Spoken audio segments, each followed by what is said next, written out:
Blog Talk Radio.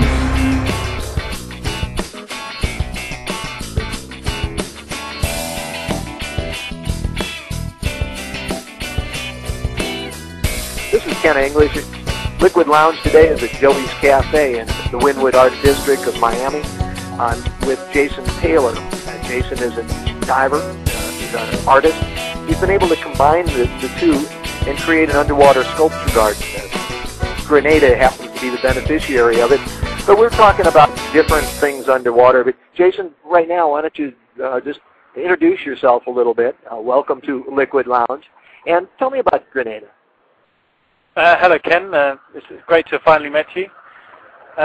Yes, I finished the Grenada project around, I think, a year and a half ago. Yes, I've been going back regularly since and documenting some of the progress. Firstly, the marine life that's colonized the sculptures, but also a lot of the visitor numbers actually going to see the sculptures.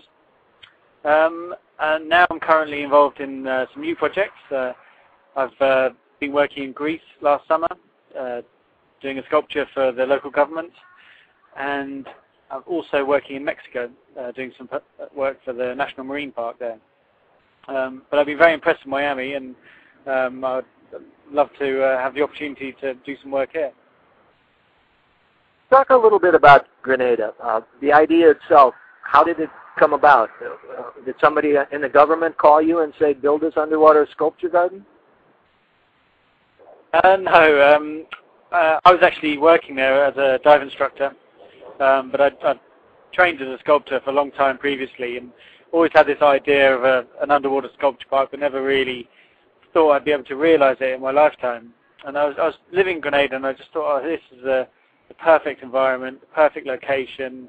I'm at the right point in my life where I should just do what I've always wanted to do.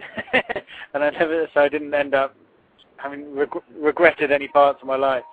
And so I approached the government with this idea, with designs, drawings, got the permissions, gained a little bit of funding, worked with the dive centres there.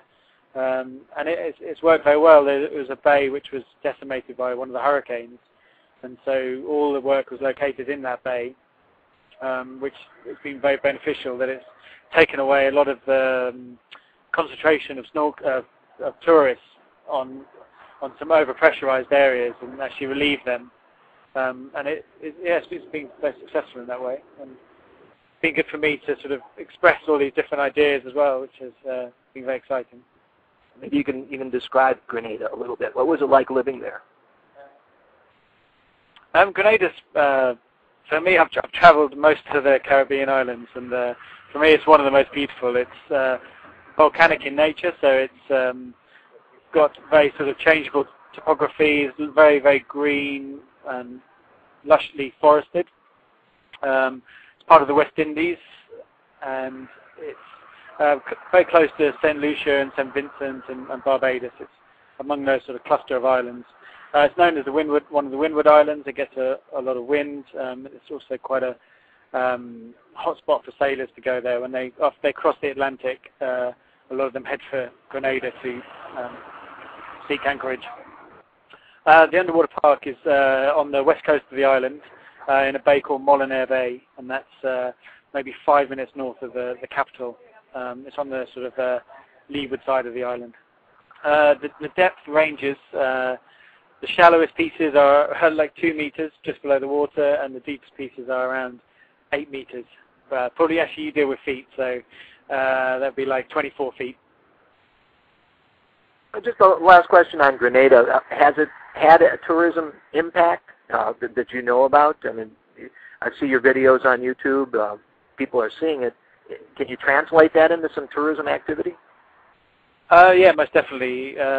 The area where the sculptures are located, previously maybe 1 or 2 dive boats would go there every year. Now there can be up to 3 to 4 dive boats every day visiting the place. Ranging from maybe 50 visitors a day in low season to 200 visitors a day in peak season. All the dive centres have noticed increases in sales, and and making regular trips there.